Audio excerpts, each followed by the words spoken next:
तू कहाँ है? मैं घर में हूँ राजा। तो जरा बाहर आ जा।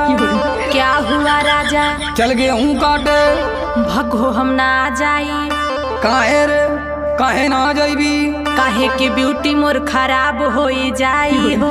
कटी ना गेहूं तलिया के खियाई हो। जेली आयल हवे उहेला के खियाई हो।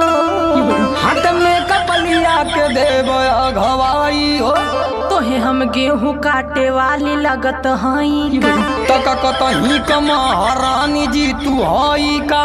लेके दहेज आइल बानी नई हरे से। हाथ लतियाई के भगाई देहब घरे से। देखा कुछ हो कला हमसे ना होई कटिया हो। टका दिन भर बैठ के तोड़बू घर में खटिया हो। देखा हमसे ना जबरी कटिया